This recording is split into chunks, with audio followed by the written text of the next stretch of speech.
Ciao, mi chiamo Max, sono tornato e qui voglio restare. Per troppo tempo ho abbandonato le cose che volevo fare. Abbiamo visto 100 cose, che è un pezzetto della tua nuova canzone, Max. Padovano, ormai vivi a Roma, Vivo a Roma, dove fai film. C'è stato un tuo film pochi giorni fa in Sì, La televisione. mia famiglia a soqquadro, è andato molto bene. Il 7 settembre ha fatto in prima visione su Rai 1 2 milioni quasi di ascolti. E da quando in qua si va a casa di una cliente a firmare un contratto, eh? In prima visione. Voglio una famiglia come tutte le altre, con i genitori separati. Mi hai detto che esce anche un libro fra poco? Sì, esce un libro che si intitola Meglio fare 100 cose bene che una male, che un po', diciamo, riassume tutta la mia teoria. Questo creativa. brand 100 cose è tuo proprio. Sì, anche 100 cose è il videoclip che abbiamo visto, quindi che anticipa e riassume un po' tutto il concetto di essere creativi multifunzionali, quindi regia, direttore artistico, musicista, perché poi l'energia autoalimenta altra energia. Lo so, se non hai santi non puoi andare avanti, ma tra tutti quanti scelgo il cuore.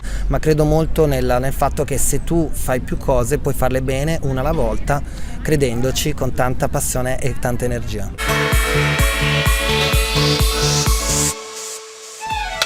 Azione! Vabbè, io ho voluto raccontare un po' la famiglia tradizionale che è vista al contrario, cioè, per una volta per avere i genitori separati era un problema, quindi essendo figlio di un avvocato della Sacra Rota, mia madre comunque è un avvocato rotale matrimonialista, io ho assorbito in famiglia queste tematiche. Puoi andare avanti, ma tra tutti quanti scelgo il cuore. Il mio rapporto con il Veneto sta ricominciando perché sono tanti anni che vivo a Roma e amo però la mia città, Treviso, amo anche Padova, io sono nato a Padova e qui nel Veneto realizzerò a brevissimo, a ottobre, un nuovo cortometraggio che ha vinto un bando finanziamento della Regione Veneto che si intitola Ritorno al presente con Daniela Poggi, Attilio Fontana e Crizia Fornasier, ex Miss Veneto, quindi meglio di così, torniamo tutti qui nel Veneto, evviva, che bello!